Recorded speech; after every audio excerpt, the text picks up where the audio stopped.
आजच्या व्हिडिओची सुरुवात अशी काही होते, कारण की माझा समर्थ आज मस्त गोड पप्प्या देतोय. सकाळी मी त्याला छान रेडी केलं, पण त्याने ते 1 घंट्यानंतर असा काही पराक्रम करून ठेवला. साऱ्या घरात कुंकुमार्जन केलं आणि विचारलं तर सांगतो की मम्मा मीच केलं.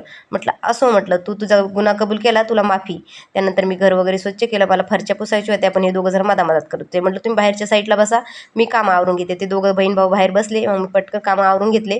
पूजा वगैरे केली होती, पण फुलं व्हायची होती म्हणून बाहेर आले तर बघते ते आज गोकर्णाला एकच फुल आलं होतं. म्हटलं चला आज महाराजांचा दिवस आहे तर महाराजांना ठेवून दिलं. त्यानंतर माझी मशीन मी घरात घेऊन आली होते, कारण की मला आज ब्लाऊज वगैरे शिवायची. तशी दिवाळी तोंडावर आली, म्हटलं चला ब्लाऊज वगैरे पटापट शिवून घेऊ. कस्टमर श्रद्धा तिच्या शाळेतून मला काहीतरी घेऊन आली होती, मी ती दाखवत होते. त्यानंतर मग इकडं ताईच्या घरी आले, कारण की आम्हाला बनवायचे होते पकोडे.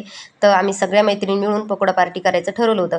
आमच्या मनात जर काही आलं की आम्ही ते बनवतो, आणि आम्हाला ना सपनाताईच्या हातचे खायचे होते, म्हणून आम्ही हे प्लॅन ठरवला.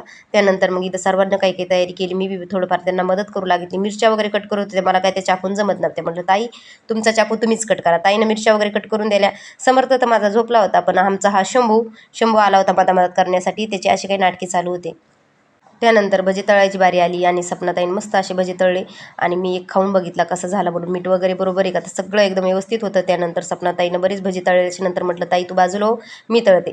तर बाकीचे भजी मी तळून घेतले. त्यानंतर आम्ही अशी सर्वांनी बसून पंगत मांडली, आणि एक शेजारच्या आजी होत्या त्या बी आल्या होत्या. म्हटलं त्यांना बी सामील केलं आमच्या पंगतमध्ये. त्यानंतर घरी आले, मशीन साफ वगैरे केली, कारण की मला शिवायचं होतं ब्लाऊज. तर मी ब्लाऊज शिवायला घेतलं. पोरं मदत करत होते, तरी मी एक ब्लाऊज कंप्लीट केलं. नंतर आमच्या घरी आली लाडूबाईला घेतलं आणि टी व्ही लावून दिली, कारण की लाडूबाईला ना खूपच गाणे ऐकायला आवडतात आणि नाचायला बी आवडतं. पण ती साईडला होती ना, आमच्या बाकीच्या पोरी नाचत होत्या. त्यानंतर मी गेले होते बाजारात, मला बाजार आणायचा होता. बाजार वगैरे घेतला. घरी आले, माझ्या श्राद्धाचं बघा असं काहीतरी चालू होतं.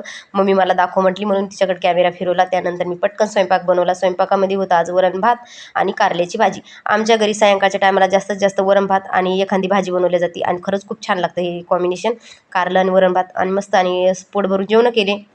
त्यानंतर नवरोबा बोलले की आज मला सर्दी झाली आहे, हळदीचं दूध बनव. तसं बी थंडी चालू झाली की हळदी दूध आमच्या इथं रोजच होतं, तर असं काय हळदी दूध बनवलं. आणि व्हिडिओ आवडला असेल तर लाईक शेअर फॉलो करायला विसरू नका. बाय.